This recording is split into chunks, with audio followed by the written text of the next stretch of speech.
ये वो रहते हैं शिमला में, वो रहते हैं दार्जिलिंग में, तो बच्चा कैसे पैदा होगा। और हम तो गरीब हैं, साथ से रहते हैं, संयोग होता है बच्चा हो जाता है। तो हमको को कह लेंगे तुम ऐसे हो, तुम वैसे नहीं जानते हो, तुमको मुख्यमंत्री हमने बनाया। और हम कहते हैं कि उनको कौन मुख्यमंत्री बनाया। अगर भाजपा के लोग नहीं होते तो मुख्यमंत्री वो नहीं होते। ये नीतीश कुमार की सरकार क्या किया है, हमको दो भाग में बांट दिया है। तो दो भाग में बांट दिया है तो हमारी जनसंख्या कम हो गई, यानी 4% हम हुए। और दूसरे की जनसंख्या 10 परीक्षा को एक जगह करके 14% उसकी जनसंख्या कर दिया।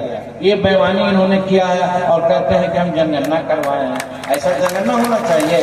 तो हमने आपको 1.5 वर्ष मुख्यमंत्री बना के रखा, आप तो 9 महीना आपको पेट पिराने लगा, जीतन मांझी को हटा दिया। थ्योरी ऑफ पॉपुलेशन में कहता है कि गरीब के घर में बच्चा ज्यादा पैदा होता है, उसका पॉपुलेशन ज्यादा होता है। अमीर तो समझदार होता है, और नहीं तो कहते हैं तो डर लगता है। ये वो रहते हैं शिमला में, वो रहते हैं दार्जिलिंग में, तो बच्चा कैसे पैदा होगा। और हम तो गरीब हैं, साथ से रहते हैं, संयोग होता है बच्चा हो जाता है। लेकिन आप देखते हैं कैसे उन्होंने चालाकी कर करके हम गरीबों का नाम जुड़वाने में गलती किया है। जो भुइयां मुशहर 1931 में 3% था, 3%, और 2023 में भी भुइयां मुशहर 3.7 यानी कि 4% के आसपास में। और दूसरा लोग का नाम नहीं लेना चाहते हैं। हर परीक्षा के लोग होते हैं हमारे समाज में भी। हमारे समाज में भी भुइयां हैं, मुशहर हैं, भोक्ता हैं, राजवर हैं, राजवंशी हैं, राजवार हैं। ये सब हमारे एक ये हैं, अंग हैं। लेकिन हमको अलग अलग जोड़ा गया। लेकिन एक समाज को जो अनेक परीक्षा है, जहाँ शादी वादी नहीं होती थी, हमारे यहाँ तो शादी वादी होती है। हमारे यहाँ रजवार में शादी होती है, हम लोग भोक्ता में शादी करते हैं, हम लोग मुसहर भुइयां में भी शादी करते हैं। कहीं कोई भेद नहीं है। और मुसहर भुइयां का मामला, सबरी माता को आप भी मानते हैं, हम भी मानते हैं, आप भी मानते हैं, भुइयां बाबा को हम भी मानते हैं। खान पान रहन सहन सब एक है, शादी वादी होती है। लेकिन ये नीतीश कुमार की सरकार क्या किया है, हमको दो भाग में बांट दिया है।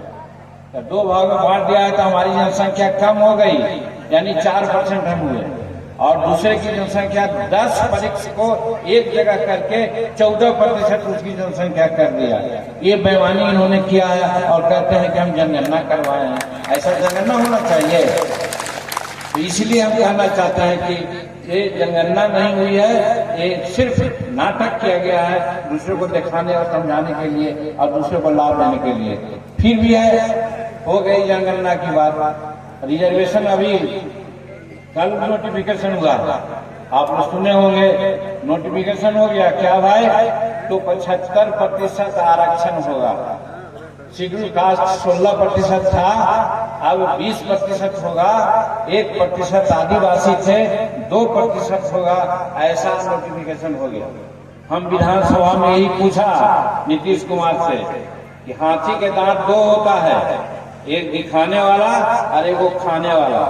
तो आप दिखाने के लिए परसेंटेज बढ़ा रहे हैं कि खाने के लिए आप कुछ कर रहे हैं। मतलब आज बिहार में पत्रकार मित्रों से भी कहना चाहते हैं, इस बारी को जरा समझाएं लोगों को कि आज बिहार में 1952 से है आरक्षण लागू और 16% है।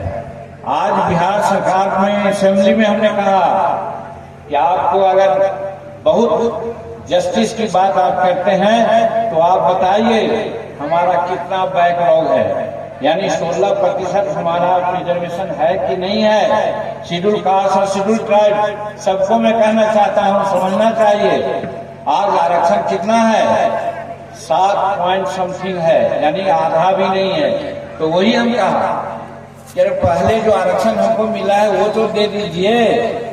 फिर सरकारी नौकरी की बात आई। सरकारी नौकरी का 1971 से रोस्टर नियम लागू है। और 1971 से रोस्टर नियम लागू है, तो जो सरकार में है हमारे शेड्यूल कास्ट के लोग और आदिवासी के लोग, तो 16% पॉपुलेशन का होना चाहिए रिजर्वेशन। 16% नहीं है, कितना है? 3.7। अब जोड़िए, कहाँ हमारा कब तक हमारा रिजर्वेशन होगा? कहने का मतलब कि हमारा रिजर्वेशन पूरा न करके सिर्फ लोगों को दिखलाना चाहते हैं कि हम तुमको बढ़ा दिया। अरे भैया, हमको जो हक है, हक तो पहले दिलवाइए, तब आगे बढ़ाइएगा। ये कहे तो हमको कह लेंगे तुम ऐसे हो, तुम वैसे नहीं जानते हो, तुमको मुख्यमंत्री हमने बनाया। और हम कहते हैं कि उनको कौन मुख्यमंत्री बनाया? अगर भाजपा के लोग नहीं होते तो मुख्यमंत्री वो नहीं होते, भाजपा के लोगों ने उनको मुख्यमंत्री बनाया। और जो भाजपा के साथ दगाबाजी किए तो पलटी मार के अभी चला है लड़जेल के साथ, तो वो लड़जेल के साथ में उनका बहुमत है क्या? आज कहिए तो नीतीश जी को तो लालू जी मुख्यमंत्री बनाए हुए हैं, तो आपको मुख्यमंत्री बनाया। और हम जान लीजिए एक चीज, पत्रकार बंधु लोग, जब पलटी नहीं मारे अभी हाल में, जब मुकेश सहनी का 4 मेंबर था, वो चला गया भाजपा में, तो उनकी संख्या हो गई 123 और जीतन मांझी के साथ 4 विधायक। अगर हम पलटी मारते तो हो जाते 119, उनकी सरकार खत्म। लेकिन हमने कहा कि नहीं, हम आपकी सरकार को रखेंगे, तो हमने आपको 1.5 वर्ष मुख्यमंत्री बना के रखा। आप तो 9 महीना आपको पेट पिराने लगा, जीतन मांझी को हटा दिया। तो मेरा कहने का मतलब है कि इतना दम्भी है, इतना वो क्या कहते हैं, घमंडी है। इसीलिए प्राइम मिनिस्टर हमारे नरेंद्र भाई मोदी जी कहते हैं कि वो घमंडिया गठबंधन है। तो घमंडिया गठबंधन के लोगों में इतना घमंड है कि वो नहीं समझ पाते कि क्या है। तो हमारा कहना है मेरे भाइयों, ये जो जाति आधारित गणना की गई है, छलावा है। और ये जो आरक्षण का कोटा बढ़ाए हैं, सबको मांग करना चाहिए। आवेंगे, सुनते हैं, कौन सभा तो करने वाले हैं, वो सभा में आएंगे तो हमारे जो पढ़े लिखे नौजवान है वो पूछे कि अभी तक बताइए कि शेड्यूल कास्ट, शेड्यूल ट्राइब आरक्षण का कितना लाभ ले रहा है? 8% से ज्यादा नहीं है, तो बाकी 16% अभी पूरा नहीं, तो आप 20% कर दिए, ठीक है, लेकिन हमारा ये पूरा कब होगा? तो पहले पूरा तो कीजिए। तो बने बैकलॉग में लाखों लोग अभी हमारा कोटा बाकी है और उसको पूरा नहीं कर रहे हैं, तो पहले हमको कोटा पूरा करें, ये हम कहना चाहते हैं। तो इस तरह से